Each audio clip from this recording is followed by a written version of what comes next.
Assalamualaikum warahmatullahi wabarakatuh. Video ini dibuat dengan maksud untuk melengkapi tugas terakhir EAS mata perkuliahan Matematika Diskrit Praktikum semester 3. Topik pembahasan kami diambil dari topik ETS dengan bahasan yang dikembangkan yaitu analisis isu kontemporer penerbangan mahasiswa menggunakan First Order Logic (FOL) berbasis prolog dan streamlit. Kelompok kami beranggotakan saya sendiri, Amalia Khairina dengan 3 NIM belakang 003, lalu ada Devi Maulani dengan 3 NIM belakang 007, dan yang terakhir ada Dias Putri Izatunisa dengan 3 NIM belakang 008. Untuk mengefisiensikan waktu, mari kita masuk ke pembahasan selanjutnya.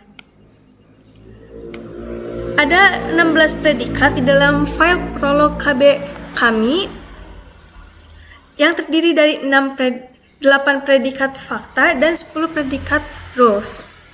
Yang antara lain, yang pertama ada keterbatasan infrastruktur, lalu ada jenis bandara, yang ketiga ada kota bandara, yang keempat ada terhubung, yang kelima ada bandara transit, keenam ada disrupsi, yang ketujuh ada tambahan waktu, dan yang terakhir ada tambahan biaya. Untuk rule intinya, yang pertama ada melewati, yang kedua ada dampak disrupsi, yang ketiga rules transit, yang keempat waktu bertambah, yang kelima biaya bertambah, yang keenam biaya meningkat, yang ketujuh tidak optimal, yang kedelapan mahasiswa terdampak, yang kesembilan rute terdampak Jakarta, dan yang terakhir yang ke-10 adalah rute harus dihindari. Selanjutnya, di FOL, salah satu komponen krusial adalah rute rantai 3 langkah. Kami menggunakan skema PQRS untuk menggambarkan bagaimana sebuah gangguan teknis di lapangan bertransformasi menjadi dampak ekonomi bagi mahasiswa, dan pada kasus kami, logikanya jika rute melewati bandara transit yang misalkan P, maka rute tersebut diklasifikasikan sebagai rute bermasalah yang misalkan Q. Rute bermasalah ini memicu komponen biaya tambahan yang dimisalkan R, dan yang pada akhirnya membawa kita pada kesimpulan bahwa total biaya perjalanan mahasiswa akan meningkat, yaitu S. Jadi langkah ini dapat dikatakan benar jika rantai prolog P hingga R dapat dibuktikan benar berdasarkan fakta yang ada. Jadi, dalam penjelasan singkatnya, rute yang diambil melewati bandara transit akan diklasifikasikan menjadi rute yang terdisrupsi, dan rute mahasiswa melewati bandara tersebut, maka biaya perjalanan mahasiswa akan meningkat. Sekian dari saya, akan dilanjutkan oleh rekan saya. Baik, selanjutnya saya akan menjelaskan terkait dengan demonstrasi dan penjelasan unifikasi, dan juga terkait dengan uji query custom, di mana pada bagian ini saya akan menjelaskan terkait unifikasi terlebih dahulu. Unifikasi ini akan melibatkan 4 rule, yaitu yang pertama adalah rule melewati ABC.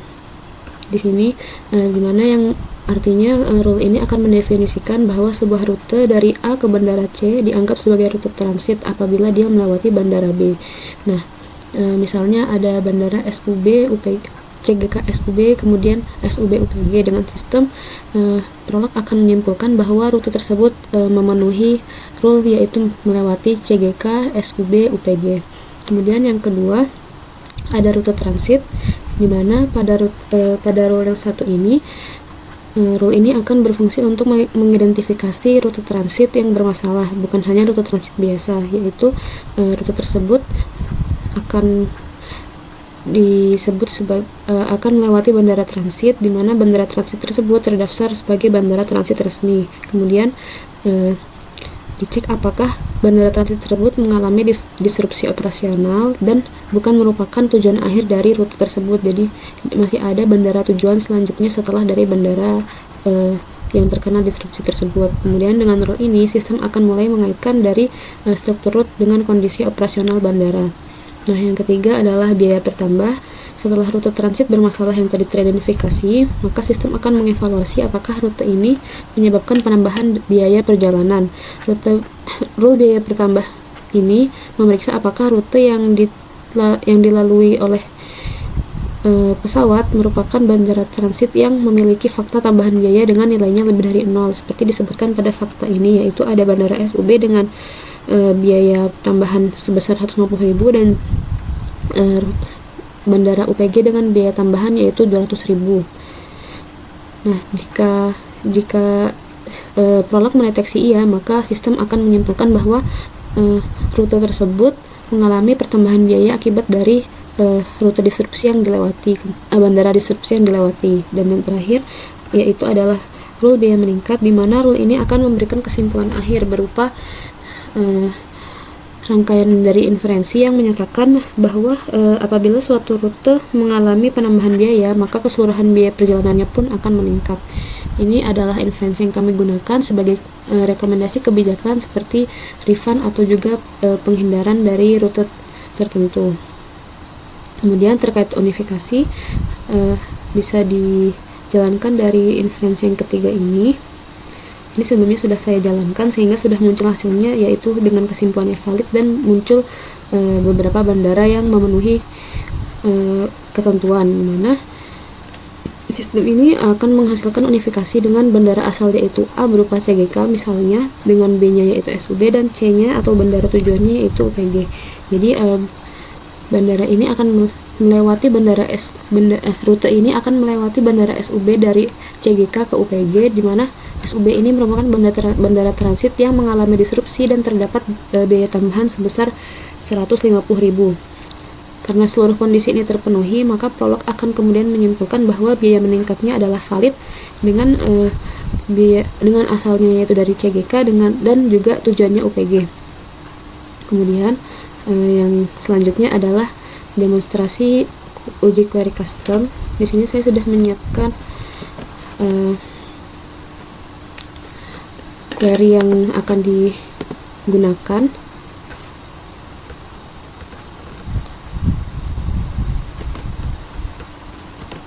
Nah, seperti ini, kemudian kita jalankan. Nah, pengertian dari query ini adalah query ini digunakan untuk memfilter rute transit bermasalah yang secara spesifik melewati bandara SUB. Jadi ini hanya akan menampilkan bandara-bandara yang rute asal dan tujuannya ditempuh melalui rute transitnya yaitu bandara SUB. Dan ini adalah hasil dari rute bandara yang melakukan transit di bandara SUB. Itu dibentuk banding variabel A dan juga C, dan rute yang harus dihindari ini adalah rute-rute yang dapat dihindari setelah diidentifikasi menggunakan uji query custom. Baik, sekian penjelasan terkait dengan uji query custom dan juga unifikasi. Baik, kemudian selanjutnya yaitu ada rekomendasi kebijakan dan juga keterbatasan FOL. Di sini saya akan menjelaskan rekomendasi kebijakan terlebih dahulu.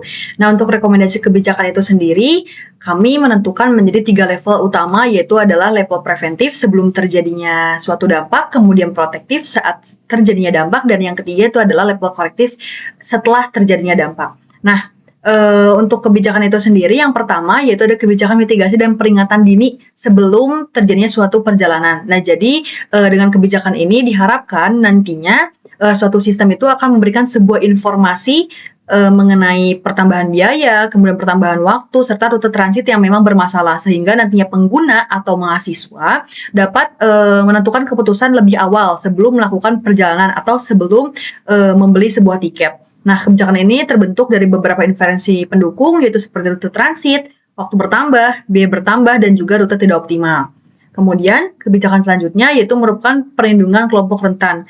Nah, kebijakan ini diperuntukkan bagi mahasiswa atau pengguna yang memang berasal dari bandara utama Jakarta, yaitu seperti CGK dan juga HLP. Nah, kelompok ini merupakan kelompok yang dapat diperlakukan secara khusus seperti adanya prioritas informasi rute alternatif dan juga adanya fleksibilitas jadwal atau perubahan rute. Nah, kebijakan ini juga terbentuk dari beberapa inferensi, yaitu seperti mahasiswa terdampak, rute terdampak Jakarta, dan juga biaya meningkat. Kemudian untuk rekomendasi yang selanjutnya yaitu adalah penerapan kebijakan refund dan kompensasi pasca perjalanan. Jadi kebijakan ini diperuntukkan bagi yang memang pengguna atau mahasiswa sudah terkena dampaknya, yaitu ketika memang pengguna terkena dampak adanya transit bermasalah, kebijakan ini diadakan adanya sebuah refund atau memang kompensasi terhadap biaya penerbangan, seperti ketika memang dipindahkan suatu rute, kemudian pengguna atau mahasiswa ini tidak diperuntukkan atau tidak perlu membayar biaya tambahan karena adanya kompensasi tersebut. Nah, kebijakan ini terbentuk dari beberapa inferensi utama juga, yaitu seperti rute transit, kemudian biaya bertambah, biaya meningkat, dan mahasiswa terdampak. Sehingga terbentuklah sebuah kebijakan tersebut. Nah, kemudian untuk keterbatasan FOL itu sendiri, di mana pada kasus penerbangan kami pada kali ini, FOL itu tidak dapat merepresentasikan tingkat probabilitas disrupsi, seperti kemungkinan cuaca buruk yang memang bervariasi. Kemudian selain itu, FOL juga tidak dapat memodelkan secara langsung seperti kenyamanan penumpang, kemudian waktu yang memang bervariasi dan dinamis, itu tidak dapat dimodelkan secara langsung oleh FOL. Sehingga FOL ini dengan keadaan yang statis tidak seimbang dengan kondisi penerbangan yang memang dinamis dalam dunia nyatanya. Sehingga FOL ini tepat digunakan sebagai dasar logis analisis. Namun untuk penerapan dunia nyata perlu dikombinasikan dengan pendekatan lain. Demikian mengenai rekomendasi kebijakan dan juga keterbatasan FOL.